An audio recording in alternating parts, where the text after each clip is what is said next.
महालक्ष्मी योग से ही प्रारंभ हो रहा जनवरी माह। महाराजयोगों का माह जनवरी माह है।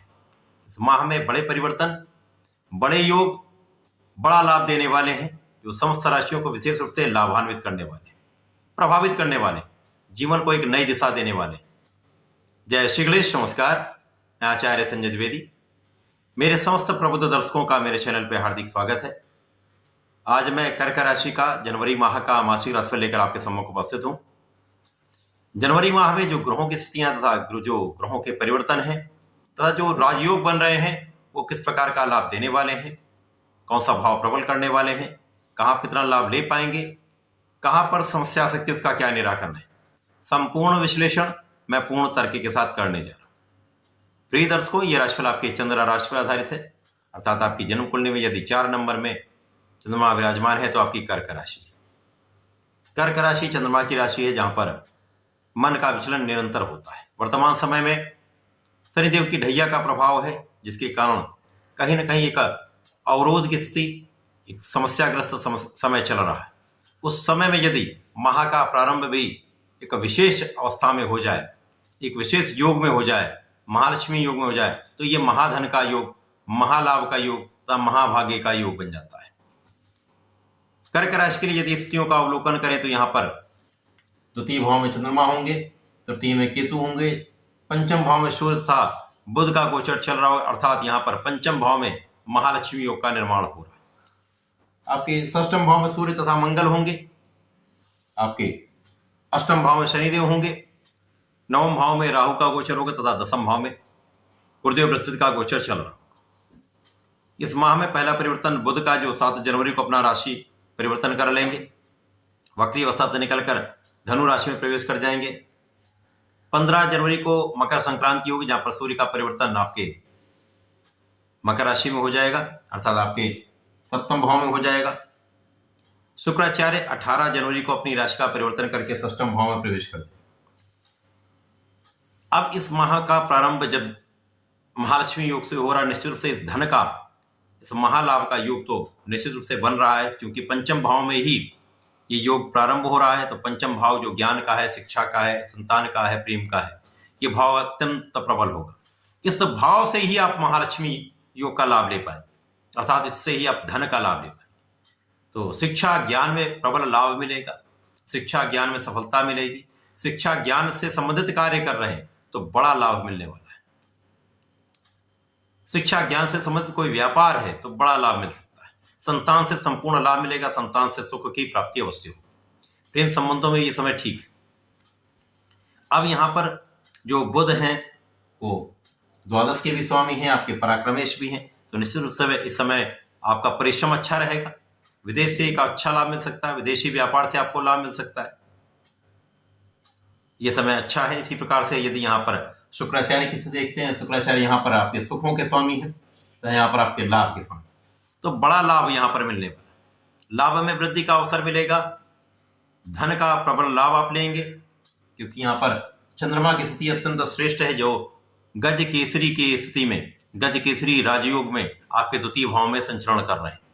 लग्न के स्वामी का द्वितीय भाव में, धन भाव में होना, वहां पर गज केसरी का बनना धन की प्रबलता को बढ़ाता है। यहाँ पर महाधन का योग निश्चित रूप से बनेगा। प्रारंभिक समय से ही आपके धन की स्थिति बहुत अच्छी रहने वाली, धन संपत्ति सुखों की वृद्धि 100% हो रही। इसके साथ ही साथ यहाँ पर परिवार का संपूर्ण सहयोग भी मिलेगा, पिता के द्वारा संपूर्ण लाभ भी मिलेगा, तथा यहाँ पर आपकी वाणी का भाव अत्यंत श्रेष्ठ फलदायी होने वाला है। वाणी से आप बहुत अच्छा लाभ ले सकते हैं। जो लोग वाणी से संबंधित कार्य करते हैं, लेखन से संबंधित कार्य करते हैं, सरकारी नौकरी में है, तो उनका प्रयास बहुत अच्छा सफल होने वाला है। सफलता से आपको धन की प्राप्ति का अवसर मिलेगा, अर्थात आपका कार्यक्षेत्र भी कहीं ना कहीं यहां पर अच्छा लाभ देने वाला है। इसके पश्चात गुरुदेव का प्रभाव धन को बढ़ाने वाला है, आपके सुखों को बढ़ाने वाला है, सुख साधन की वृद्धि करने वाला है, तथा आपके शत्रुओं पर विजय दिलाने वाला है। यहां पर निश्चित रूप से आपके पीठ पीछे शत्रु भी रहेंगे, शत्रुओं का पराभव निश्चित है। इसके साथ ही साथ गुरुदेव का प्रभाव आपके रोगों से आपको निवृत्त करने वाला है, बहुत सारे कष्टों से आपको बचाने, समस्याओं से आपको बचाने वाला है। शनिदेव यद्यपि यहाँ पर आपके लिए कुछ समस्याएं उत्पन्न कर सकते हैं, बाधाएं उत्पन्न होती हैं, अवरोध होते हैं, क्योंकि ढैया का समय एक ऐसा समय जहां पर निश्चित रूप से टेस्टिंग टाइम होता है, परीक्षा का समय, समस्त कार्यों में विलंब होना, प्रत्येक कार्य में कहीं ना कोई बाधा आना, ये निश्चित रूप से होता रहता है। अब यहाँ पर शनिदेव का प्रभाव आपके अष्टम भाव में होकर कहीं ना कहीं आपके स्वास्थ्य को भी निर्बल करता है, परंतु आपकी रक्षा निश्चित रूप से होगी। स्वास्थ्य में कमी हो सकती है, निर्बल हो सकता है, परंतु आपकी रक्षा यहाँ शनिदेव करेंगे। कार्य क्षेत्र में अप डाउन की स्थिति होगी, उतार चढ़ाव बना रहेगा। व्यापार में भी यही स्थिति होगी। धन आएगा, धन फंसा रहेगा, धन आएगा, धन का व्यय हो जाएगा, धन का बड़ा संचय आप नहीं कर पाएंगे।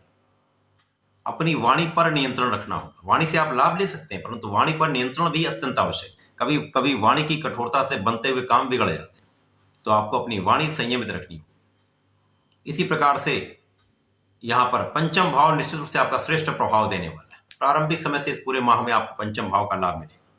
शिक्षा, ज्ञान, संतान से संपूर्ण आप लाभ ले पाएंगे।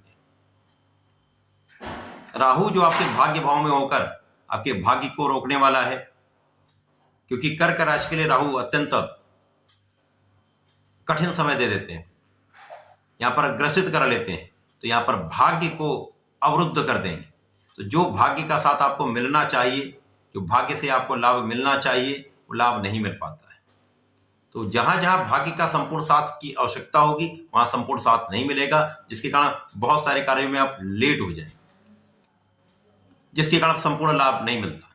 इसके साथ ही साथ धन के भाव में भी यही स्थिति रहेगी। धन आएगा, चाहे जितना भी धन आपके पास आ जाए, बड़ा लाभ आपको मिल जाए, परंतु वो आप बचा नहीं पाए, कहीं ना कहीं इसका अपव्यय हो जाए। तो यहां पर आपको इनसे सावधान भी रहना होगा, संयमित भी रहना होगा, अपव्यय से बचना होगा। राहु का प्रभाव यहां पर आपके लग्न पर है। अब लग्न पर जब होगा तो ये कहीं ना कहीं डिसीजन गलत करा देते हैं, भ्रम की स्थिति डालते हैं। जब भ्रम होगा तो कहीं ना कहीं आप या तो अचानक कोई निर्णय ले लेंगे, या पर निर्णय में बहुत विलंब हो जाता है, जिसके कारण आप संपूर्ण रूप से सफलता प्राप्त नहीं कर पाते। चिड़चिड़ापन बढ़ जाता है, अचानक क्रोध बढ़ जाता है, विवाद की स्थिति बढ़ जाती है। तो यहां पर आपको इन स्थितियों पर नियंत्रण रखना होगा। इसी प्रकार से राहु का प्रभाव आपके लोगों से आपको विरत करने वाला होगा। भाई बहनों से भी संबंध कहीं ना कहीं यहां पर कुछ क्लेश की स्थिति बन जाती है। राहु का प्रभाव भी आपके पंचम पर है, तो प्रेम संबंधों के लिए ठीक ठाक समय, इसलिए मैंने कहा यहां पर भ्रम की स्थिति अधिक रहती, कल्पनाशीलता अधिक रहती, कहीं ना कहीं इसका प्रभाव आपके जीवन को भटकाने वाला हो सकता है। तो बहुत सोच विचार कर अपने आत्मबल को प्रबल करके आपको चलना होगा। अब जैसे ही पहला परिवर्तन बुध का है, जो आपके पंचम से षष्ठम भाव में आएंगे, तो यहां पर निर्बल हो जाएंगे, क्योंकि यहां पर पराक्रम के स्वामी तथा द्वादश के स्वामी हैं। तो यहां पर आपका परिश्रम कुछ कम हो सकता है, पराक्रम आपका कम हो जाएगा, लोगों का सहयोग उतना नहीं प्राप्त होगा, परंतु विदेशी व्यापार से आपको लाभ मिल सकता है। विदेश से आप यदि संबंधित होकर कोई कार्य करते हैं तो वहां पर आपको लाभ मिल सकता है। परंतु यहाँ स्वास्थ्य समस्याएं हो सकती हैं, एलर्जी हो सकती है, अथवा स्किन से संबंधित कोई समस्या हो सकती है, तो यहां पर आपको बचना चाहिए। बाल से, नाखून से संबंधित कोई ना कोई रोग हो सकता है, यहाँ पर बचाव करना चाहिए। सूर्यदेव जब आपके षष्ठम से सप्तम भाव में आ जाएंगे तो स्थिति अत्यंत प्रबल हो जाएगी, क्योंकि यहाँ सूर्यदेव धन के स्वामी हैं। कुछ निर्बल थे, यद्यपि इनको कोई त्रिक भाव का प्रभाव नहीं पड़ता है, परंतु ये जब सप्तम में आए तो विशेष रूप से आपको बल देने वाला, आपके आत्मबल में ये प्रबलता ला दें, आपका प्रभाव बढ़ जाएगा। यहां पर आप जो डिसीजन लेंगे वो अच्छा होगा, सोच विचार कर आप कार्य करेंगे, तथा आपकी लग्न को प्रबलता प्राप्त होगी। स्वास्थ्य में भी जो समस्याएं वो कम होने लगेंगी। इसी प्रकार से जीवन साथी के साथ कुछ सामंजस्य में कुछ कमी हो सकती है, कुछ आपसी मतभेद हो सकते हैं, यहां पर आपको संयम रखना हो। शुक्राचार्य जो सुख भाव के स्वामी होकर अभी तक पंचम भाव में गोचर कर रहे थे, उनका गोचर आपके षष्ठम भाव में हो जाएगा। षष्ठम भाव में जब शुक्राचार्य पहुंचेंगे तो निर्बल होंगे, परंतु शुक्राचार्य को षष्ठम का कार्यकत्व प्राप्त है। तो यहां पर शुक्र और बुध का संबंध जो एक लक्ष्मी योग बन रहा है, वो आपके षष्ठम भाव बनेगा, जो बहुत बड़ा लाभ नहीं देगा, परंतु विदेश से आपको लाभ देगा। विदेश जाकर आपको सफलता मिल सकती है। विदेश में रहकर जो लोग कार्य करते हैं उनके लिए एक अच्छा समय है, अच्छा धन अर्जन कर सकते हैं। परंतु यहाँ पर नियमित रूप से कहीं ना कोई शत्रु बना रहेगा, कोई ना कोई अवरोध आता रहेगा, कोई ना कोई स्वास्थ्य समस्याएं बनी रहेंगी, समस्याओं के साथ ये माह चलता रहेगा। तो यहां पर ये माह में जो बड़े राजयोग बन रहे हैं प्रारंभिक समय से कुछ विशेष लाभ देंगे। उसके पश्चात जैसे जैसे ये माह आगे बढ़ेगा, ग्रहों का परिवर्तन होगा, तो इस लाभ में कुछ कमी हो सकती है, परंतु जितना भी समय आपको मिल रहा है वहां पर एक बड़ा लाभ आप ले सकते हैं, एक अच्छा धन प्राप्त कर सकते हैं। यदि आप अपने को संयमित कर लेते हैं, मन को प्रबल रखते हैं, भ्रम की स्थिति नहीं पालते हैं, तो ये समय निश्चित रूप से कहीं ना कहीं धन की मात्रा तो बढ़ाने वाला है, आपके लाभ को तो बढ़ाने वाला है। क्योंकि गुरुदेव की स्थिति अत्यंत प्रबल होकर कर्म क्षेत्र में है, तो गुरुदेव का प्रभाव कई समस्याओं से आपको बचाने वाला भी होगा, कई दोषों को दूर करने वाला होगा। यहां पर मंगल और गुरु का जो परिवर्तन योग है वो बहुत सारी समस्याओं से आपको बचाएगा, षष्टम के दोषों से आपको बचाएगा तथा कार्य में प्रबलता देगा। कार्य में कहीं ना कहीं आपकी निरंतरता बनी रहेगी, कार्य क्षेत्र में आपको कहीं ना कहीं सफलता मिलती रहेगी, तो आप आगे बढ़ते रहेंगे, तो धन भी निरंतर आता रहेगा। तो इस विशेष समय में कर्क राशि के जातकों को नियमित रूप से भगवान सूर्यदेव को जल देना चाहिए, प्रत्येक दिन भगवान शंकर मोचन के दर्शन करने चाहिए था। यदि भगवान के चरणों से थोड़ा सा सिंदूर लेकर अपने मस्तक पर लगाते हैं तो ये अत्यंत प्रभावशाली भी होगा, आपको बलवान बनाने वाला होगा, आपके मन को स्थिर रखने वाला होगा, आपके कष्टों से आपको बचाने वाला होगा। तो ऐसा करके इसका लाभ लें। धन्यवाद, नमस्कार।